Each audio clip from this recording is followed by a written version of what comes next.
evening, sir. This is our group assignment presentation. So here are my group members, Wong Zhen An, Ho Zhen Long, Lo Fang Yi, and Yong Nik Fan. So now, first of all, we proceed to the introduction part. After looking a few companies to request for interview, we are honored to allow interview company Astronic Services and Trading. This company was incorporated on 25th February 2004. With the principal objectives of providing excellent customer satisfaction on a comprehensive range of services. Their company core products and services are new installation, modernization and repair of lifts and escalators, supply of lift, escalator related components, and installation and maintenance of mechanized car parking system. Furthermore, design and implementation of industrial IoT, visual surveillance, AMPR, smart building, energy monitoring system. The reason we chose this company is because its core and objectives are related to IT, such as mechanized car parking system, implementation of industrial IoT, smart building, and more. This company is recommended by our group members because it's their relatives and their core is related to IT. Hence, we contact them by email, introduce ourselves and our proposals. After that, the project manager and the Mumhudo is accept our request and we had interview with him by Google Meet. So now we'll proceed to the problems of organization. My name is Zhou Zhenglong. Today I will take part to present about the problem of the organization. Based on the survey result from the organization that we do, there are several IT-based risks that have been identified due to the lack of implemented security measures and risk management strategy. The problem that we found, we can simply separate into 5 parts. First is the inadequate network protection. The organization network is inadequate protected, lacking essential defenses such as firewall and intrusion detection system. This made the network vulnerable to attacks by viruses, hackers, among other risks external to the network, hence giving a higher chance of an attack on the business operations and loss of data. And then we move to the second problem that we found is the absence of network monitoring tools. From the survey, we can notice that the organization is absent of network monitoring tools means that the suspicious activity go undetected. This will further increase the risk of operational disruptions and financial loss. Now we move to the third problems that we found is the inadequate risk management with third-party vendors. This is a critical issue is because of lack of adequate risk management processes when they're outsourcing IT services to the third-party vendors. There are no control and procedures in place to address the risk management and containment of the third-party vendors, which makes the organization exposed to the attacks from the vendor access. The vendor access is unmanaged, and that means the vendor can bring in risks and become a threat to the organization data security and the compliance. And then the fourth problem that we found is the network security incidents. Additionally, the organization has experienced the network security incidents such as a malware infection and hacking attempts, indicating existing vulnerabilities that need immediate attention. This incident underline the importance of implementing regular updates, patches, and security awareness training for the employers to enhance the organization overall security posture. And then we move to the last problem that we found is the weak security policy and the compliance risk. A weak security policy leads to a higher risk of compliance with the set organizational policies, standards, and regulation. The consistent data protection laws may lead to the legal consequences and threats of several fines and negative impacts on the company reputation. The above issues indicate that it is necessary for the organization to ensure that the several security features are put in place. Compliance checkups are frequently conducted, and the organization be familiar with the latest requirements of law to address the mentioned risks effectively. That's all for my part of the problem of the organization that we found. Then I pass to the next member to present their part. So from this part, I will be explaining about the risk assessment approach of our project. So the risk assessment approach that we use is qualitative risk analysis, which it is a process that evaluates and prioritizes the seriousness of risk based on its likelihood and impact. This approach is quite subjective and requires non-numeric data. Qualitative risk analysis can provide a comprehensive understanding of risk for the organization through identifying risk, evaluating seriousness and likelihood, and categorizing each risk into a list of different tiers. Hence, organizations use this list to focus on the most critical risks and develop appropriate mitigation plan for each risk. So why not using quantitative risk analysis? We choose qualitative risk analysis instead of quantitative is because of the information we collect through the interviews mostly consists of descriptive and subjective points of view rather than numeric data. Due to the confidentiality of information, the organization that we interview with is not allowed to give the detailed numeric data to us, which quantitative risk analysis requires this specific data to assess the likelihood and impacts. Besides, we also think that qualitative risk analysis is more flexible and convenient while incorporating with the latest information or changes of the risk.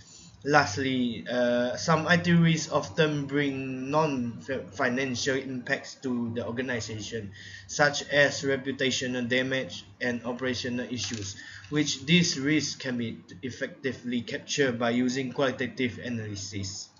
So for this part, this is the table that we use to assess the risk that we need to differentiate the level of each risk. So the first one is the low risk category, which its magnitude is between 0.1 to 0.339. This category risk is more acceptable and can be reduced in future action. And then the second category, which is the medium, which it is acceptable, but the risk should be reduced in a brief period. And the third one, which is the high category, this is unacceptable for the organization. These kind of risks need to be implement mitigation plan as soon as is possible. And the last one, which is the critical category, which is the most unacceptable situation, and the organization will require immediate action to prevent this significant loss while this risk happen. And for this table is to how we differentiate the category of each risk by using the likelihood and impact. So we will be using the likelihood of these four category: unlikely, likely, very likely, and highly likely, and times to the impact of each risk, and then it will become the result of how we differentiate each risk. So for the next slide is the top 15 risks that we identified through the interview section with the organization. So the most critical risk is the cybersecurity risk, which are the malware attack, distributed denial of service (DDoS) attack. And the following category will be the high risk category. So it will be data risk, security risk, like data breaches, unauthorized access, and then will be the operational downtime, cloud security risk, single point of failure risk, and authentication risk. And then following by is the medium risk category, which are the vendor dependency risk, compliance risk, service interruption, exposure to vulnerabilities, lack of employee training and awareness. And the last category will be the low category, which are third-party risk, compatibility risk, data availability risk, potential human error. And then the next slide, our group member will be explain about the mitigation plan of each risk that we identify. Thank you. Hello sir, my name is Lo Fang Yi. Now I want to present about the risk mitigation plan. And the first one is cybersecurity risk. And the cybersecurity risk mitigation is deploy advanced firewall and instruction detection system (IDS). and ensure all software are updated, and install antivirus and anti-malware. And monitoring is conduct security audit and vulnerabilities assessment, and implement anomaly detection tools. And the second is data security risk. And data security risk mitigation is implement end-to-end encryption, use role-based access control to restrict users. And monitoring is regularly check and review the system access logs, and use continuous monitoring tools to detect suspicious activity. And the operation downtime is, and next is operation downtime.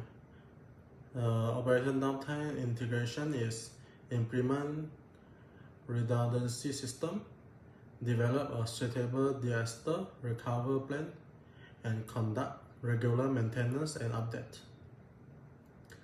The monitoring is use uptime monitoring tools to track the system condition, and set up alerting system to notify errors.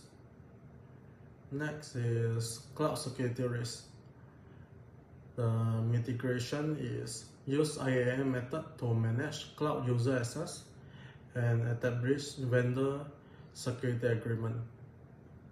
And monitoring is use cloud security monitoring tools like AWS CloudWatch, Microsoft Azure Monitor, and Google Cloud Operations to monitor cloud environment. Next is single point of failure. The mitigation is implement redundancy for critical components in the system, and implement load balancers to reduce this risk. The monitoring is develop an alert system to notify failure of critical components, and conduct regular inspection and maintenance. Next is authentication risk. The mitigation is implement MFA, strong password policies, and SSO solution. The monitoring is monitor authentication logs and use user behavior analytics. Next is vendor dependency risk. The mitigation is diversify vendors and establish comprehensive SLAs. The monitoring is regularly reviews vendor performance and conduct risk assessment. The complaint risk is implement policies and procedures aligned with regulation and provide training. The monitoring of the complaint risk is perform regular complaints audits and use automated complaints tools. Next is service interruption. The mitigation is implement disaster recovery plan and use redundant system. The monitoring is use real-time monitoring tools and set up alerting system. Next is exposure to vulnerabilities. Mitigation is regularly update and patch system and conduct vulnerability assessment. The monitoring is use automated vulnerability scanning tools and monitor security advisories. Next is lack of employee training and awareness. The mitigation is develop a comprehensive training program and conduct regular security awareness campaigns. The monitoring is track training participation and monitor for incident caused by human error. For third-party risk, mitigation is performed through due diligence and limit third-party access. The monitoring is conduct regular audit and use third-party risk management tools. The compatibility risk is ensure new systems are compatible and standardized technology stack. The monitoring is test update in a controller environment and monitor for compatibility issues. The data availability risk is implement data redundancy and reliable storage solution. The monitoring is use data monitoring tools and ensure backup are performed and tested. Last one is potential human error. The potential human error mitigation is implement strict access control, clear procedures, and automate tasks. The monitoring is monitor logs and use behavior analytics to identify and mitigate errors. That's all of our presentation. Thank you, sir.